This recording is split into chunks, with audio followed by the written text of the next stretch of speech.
Hello everyone, আজ বলবো tonsil ইনফেকশনের লক্ষণ, টনসিলাইটিস হলে কী খাওয়া উচিত কী খাওয়া উচিত নয়। তবে অনুরোধ করব ভিডিওটা সম্পূর্ণ দেখার জন্য। তো চলুন জেনে নেওয়া যাক।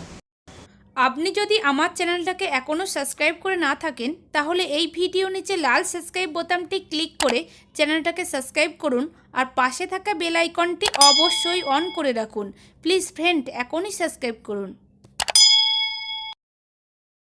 টনসিল সমস্যায় ভোগে না এমন মানুষ কম রয়েছেন। প্রত্যেকেই জীবনে কখনো না কখনো অল্প বেশি টনসিলের সমস্যায় পড়তে হয়েছে।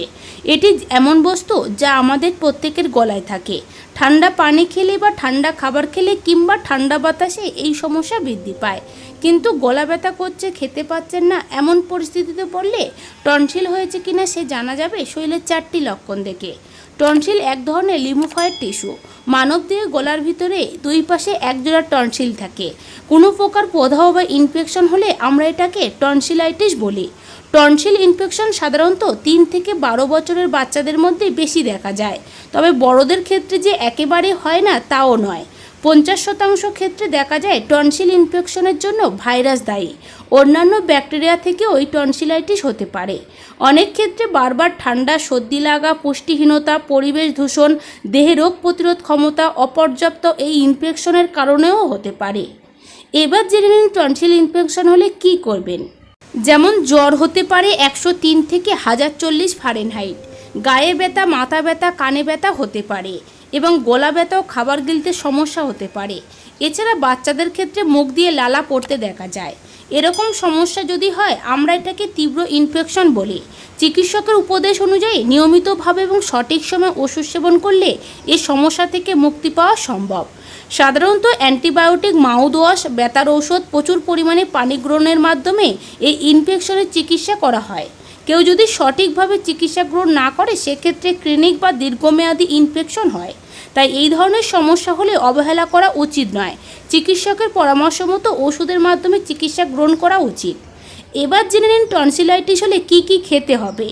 অসুস্থ হলে সাধারণত খাওয়ার রুচি থাকে না, তাই যতটা সম্ভব পুষ্টিকর খাবার খেতে হবে। টনসিলাইটিস হলে বেশি বেশি অ্যান্টিঅক্সিডেন্ট জাতীয় খাবার খেতে হবে। শরীরকে হাইড্রেট রাখার জন্য তরল খাবার খেতে হবে। ভিটামিন ও মিনারেলযুক্ত খাবার টনসিলাইটিস উপশমে সাহায্য করে। যেমন মধু ব্যাকটেরিয়াল ও ভাইরাস সংক্রমণ প্রতিরোধে কার্যকর। তাই টনসিলাইটিস কমাতে মধু খেলে ভালো ফল পাওয়া যায়। তবে 2 বছর বয়সের কম শিশুদের মধু খাওয়ানো উচিত নয়। নাম্বার 2, দইতে থাকে প্রোটিন, কার্বোহাইড্রেট ও হেলদি ফ্যাট। তাছাড়া দই একটি প্রোবায়োটিক খাবার। প্রোবায়োটিক ইমিউনিটি সিস্টেমকে শক্তিশালী করতে সাহায্য করে।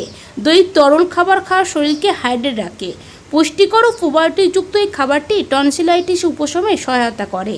নাম্বার 3, ডিমে রয়েছে vitamin D, vitamin B12, zinc, iron, selenium আরও নানা পুষ্টিকর উপাদান। এই ভিটামিন ও মিনারেলগুলো শরীরকে সংক্রমণের বিরুদ্ধে লড়াই করতে সাহায্য করে। তাই টনসিলাইটিসে ডিম একটি আদর্শ খাবার। নাম্বার 4, আদাতে রয়েছে অ্যান্টিঅক্সিডেন্ট এবং অ্যান্টি ইনফ্লেমেটরি গুণ যা ব্যথা ও সংক্রমণ কমাতে সাহায্য করে। তাই টনসিলাইটিসে ব্যাকটেরিয়াল বিস্তার রোধ করতে এবং গলা ব্যথা কমাতে আদার রসে ভালো ফল পাওয়া যায়। আদার রসের সাথে মধু মেশালে কার্যকারিতা আরও ভালো হয়।